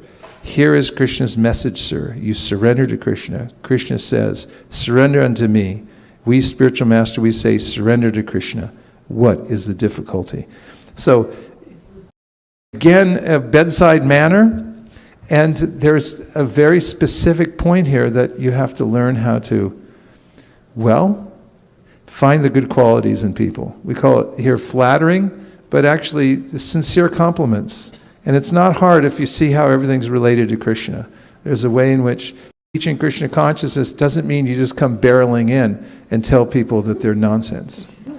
I mean, you can go into somebody's house, you're invited there to teach Krishna consciousness, you may see a picture on the wall of some other guru who's like, that guy's bogus. You could sit down and just start criticizing. And then everyone close their minds and ears and maybe even not invite you back ever again. Or you can praise them for their spiritual progress and everything like that. And then, as their minds and hearts open, you can begin to give them Krishna consciousness.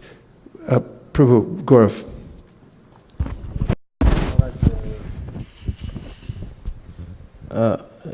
Maharaj, so actually, you kind of touched upon it when you said we should not start criticizing and close the hearts of people when you're trying to preach. At the same time, my observation or my experience was at least I turned towards the Gaudiya Vaishnava philosophy because of very strong preaching. And actually, extremely strong preaching. So, because then later on I realized what a rascal I was. And so I think that also works sometimes. And I think the Shastric proof is that Siddhanta boliya chitte na kore alas yaha hote Krishna hoy sudrud manas. So that is also true, I think. It's the prerogative of the doctor. An expert doctor knows which kind of medicine to give. And sometimes a bitter pill, and other times there has to be some sweet syrup involved. Dhritarashtra. It was a strong medicine. There's a case in Dhritarashtra when Vidura had to say, "Wake up!"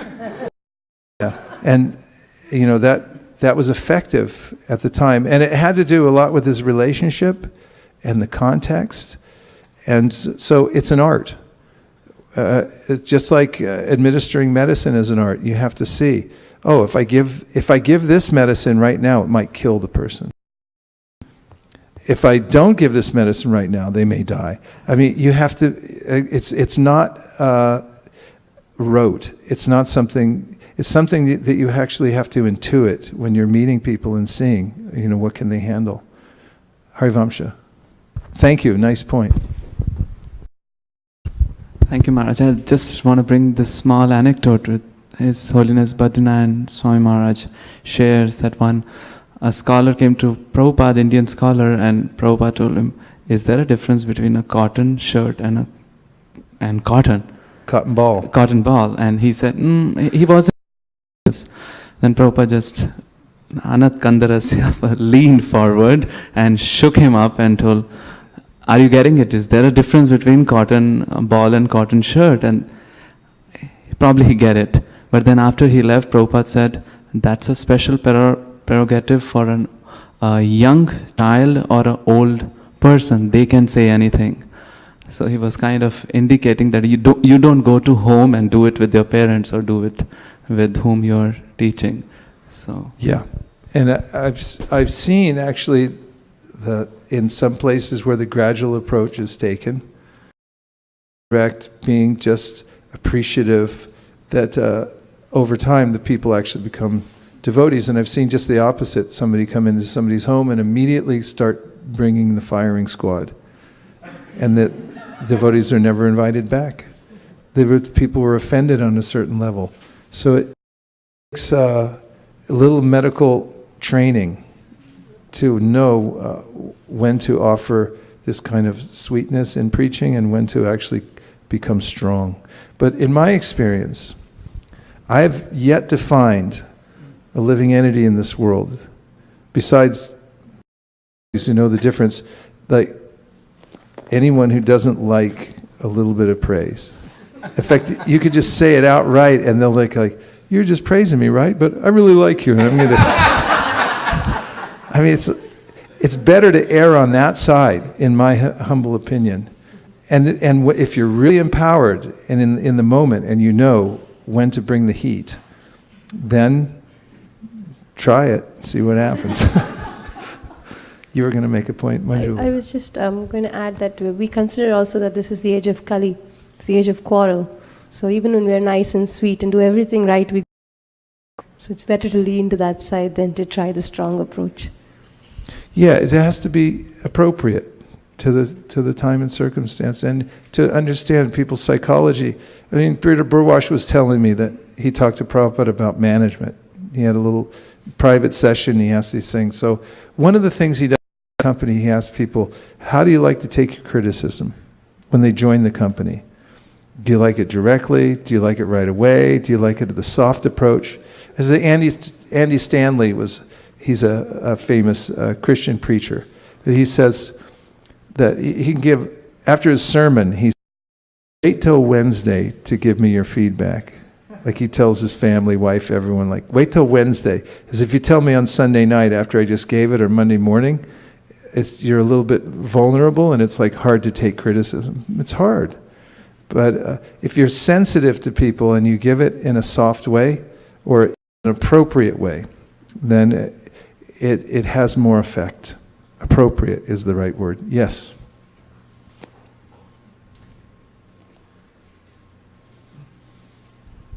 Thank you, Guru Maharaj, for the excellent class, and we are glad that you have not taken that 10,000 years and then compassionately for mercy on all of our ISV devotees and all over the world.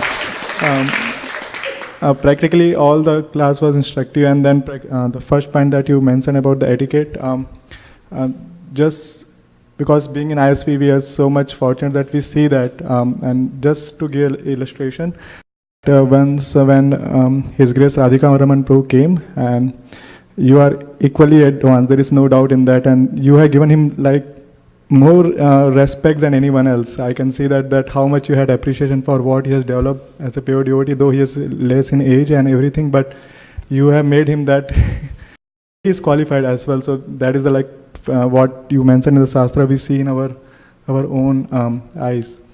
And although I don't agree with the premise that I'm on an equal level. Second, lower level, but go ahead. Second thing, regarding Syamlangi Mataji, and actually I think Manjulkant Mataji, about why we get impetus to preach. So one of my senior director, he was leaving the company, and then he was giving the talk at final. So he mentioned that he was mentioning about how the mentors are so useful. So he was telling, because gratitude for my mentors, those who have given me this knowledge, I wanted to be connected with you to pass down what I have learned. So it's also a gratitude in the heart that because I have got this knowledge, I wanted to give to others the way that I have learned. So I was just remembering that point of why we preach is out of gratitude. Because of gratitude, because someone has given us this knowledge, I wanted to pass down. It's not my knowledge. Yeah. And nice point. Yeah, I think. Thank you so much. Yes, Sudeep, and then Dayanidhi. Okay, 1, 2, 3, 4.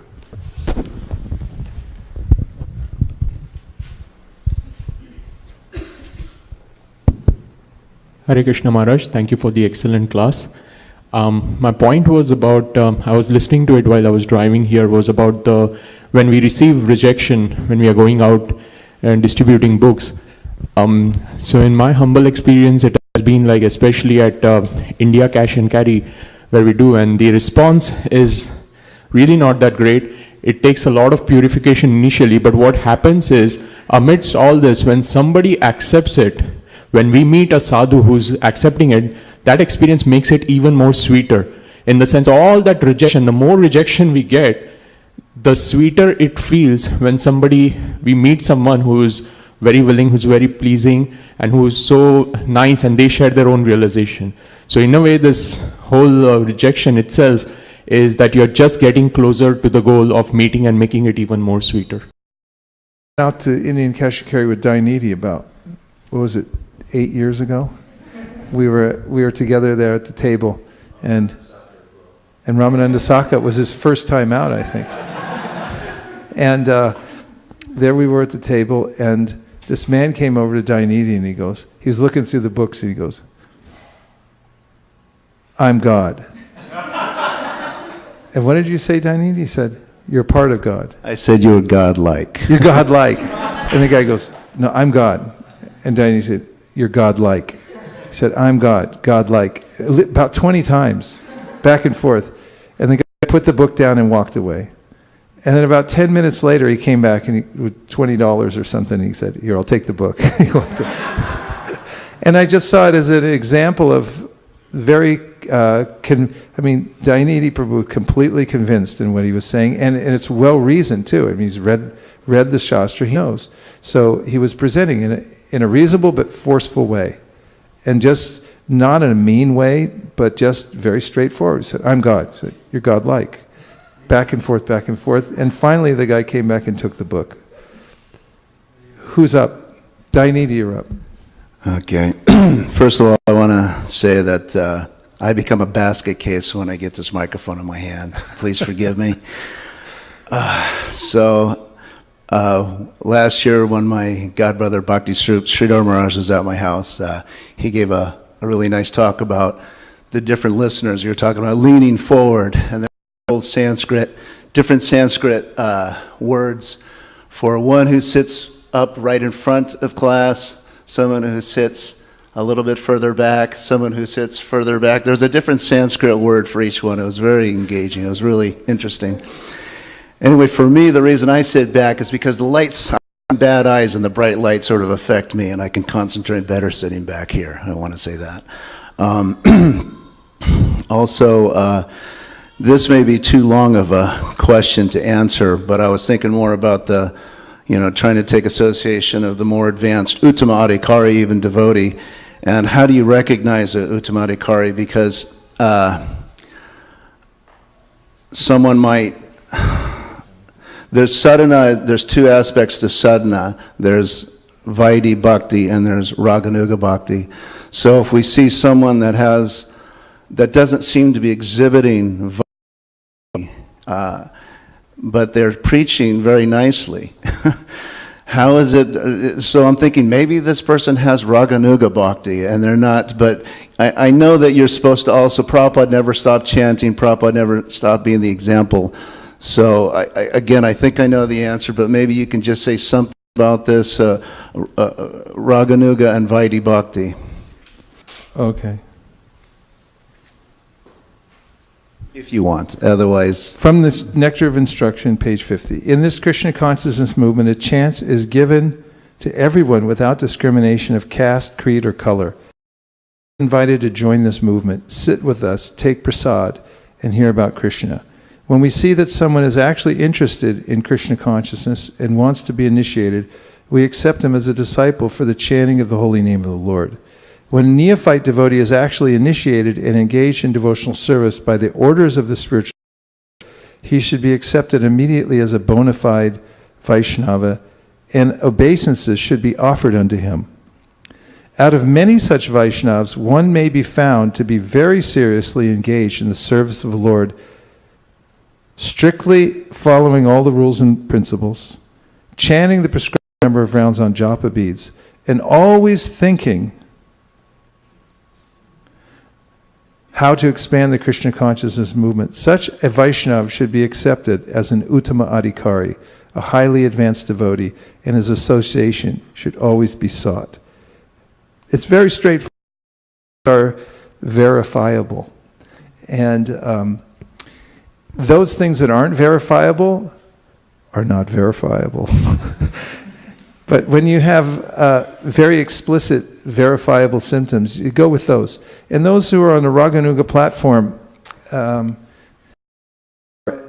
advised and to follow very strictly the rules and regulations of devotional service.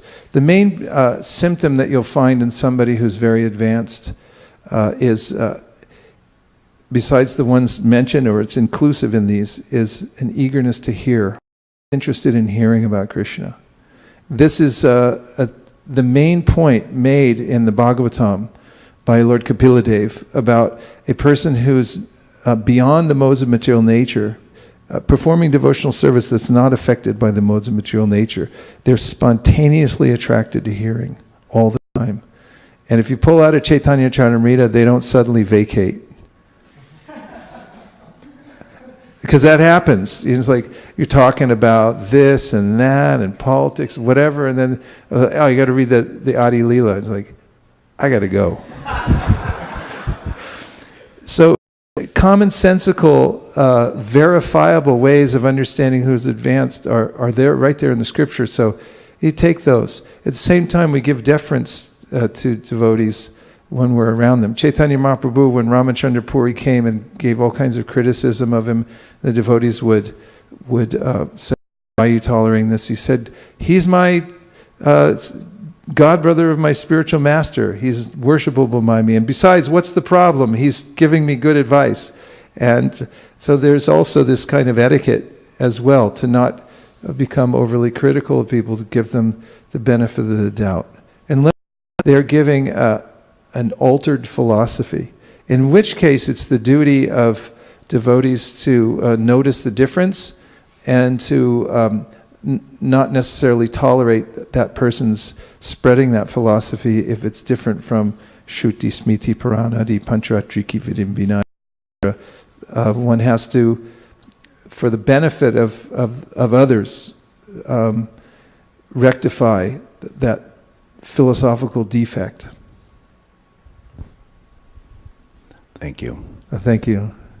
Okay, so today, just to recap, I just took one tiny little drop to try to explain some of the points I've seen in the third canto of the Srimad Bhagavatam that relate to the to preaching Krishna consciousness. And I mentioned, number one, that etiquette is very important for creating the environment. Tell me what the other ones were. What?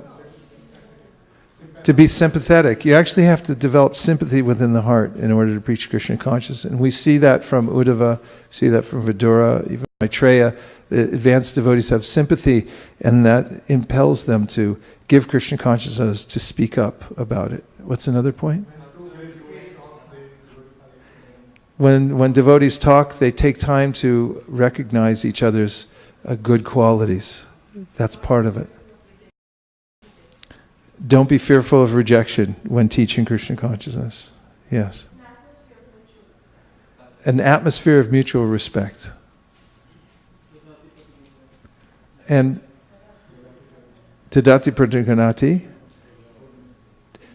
take shelter of advanced devotees and reveal your mind and heart. And one should appreciate that part of remaining deeply absorbed in Krishna consciousness is psychological. We need psychological help with by taking advice from advanced and discussing with them even topics that seem to be troublesome. For instance, Vidura was troubled by the disappearance of Krishna and all his family members. Shocking. So he discussed it with a senior devotee who was able to, and then he was able to process it. And Prabhupada mentions that. It's not that devotees aren't overcome by various emotions, but they know how to transcend them by discussing the philosophy of Krishna consciousness with advanced devotees. This is hard. Maybe raise your hand and give a point. Yeah. The microphones all went dead suddenly, right? These are the main points. Go ahead.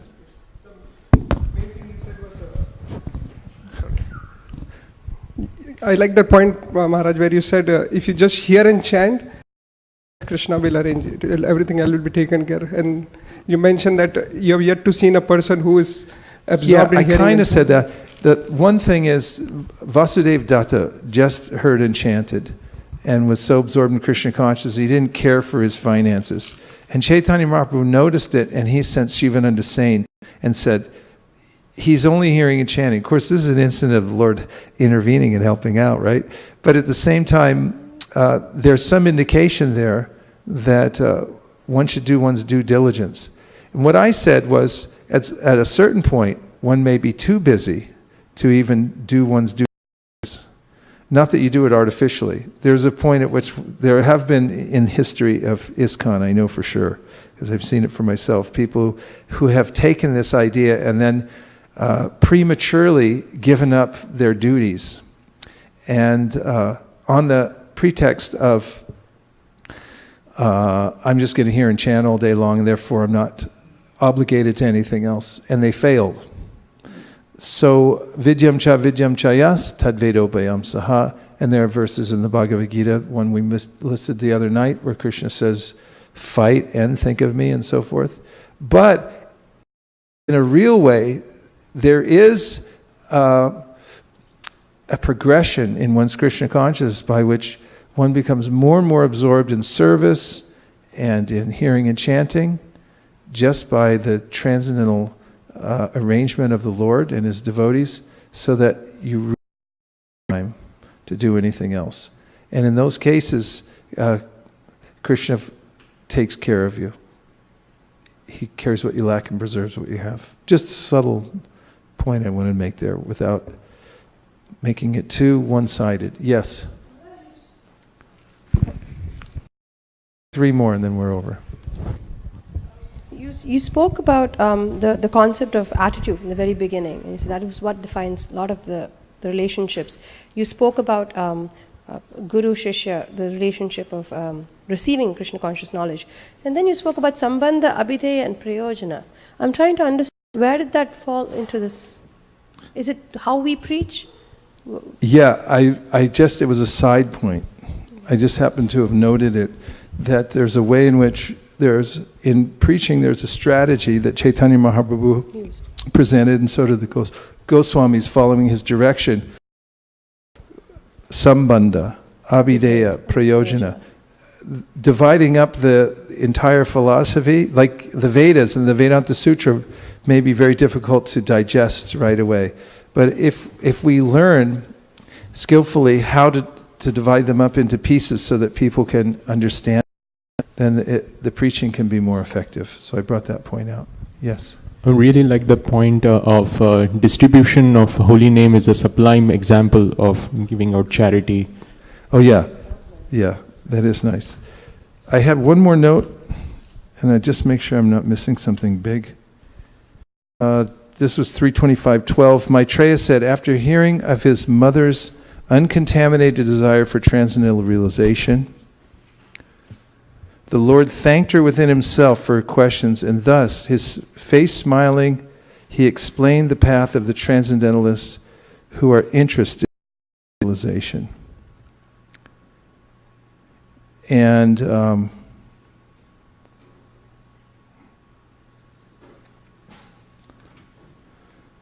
oh, I know, it's a great purport, but we've run out of time. And it is another of the very important dialogues in the Srimad Bhagavatam, definitely within the third canto, this discussion between Lord Kapila and his mother Devahuti. And in the beginning of that, she says, I'm completely tired of material life, so please tell me everything I have to do. Srimad Bhagavatam ki jai, Srila Prabhupada ki jai, Gaur Bhaktivinoda ki jai, Gaur Premanande Haribo. Natari Armarman, Natari Armarman, Natari Armarman, hey, Natari Armarman, Natari Armarman, Natari Armarman, Natari Armarman.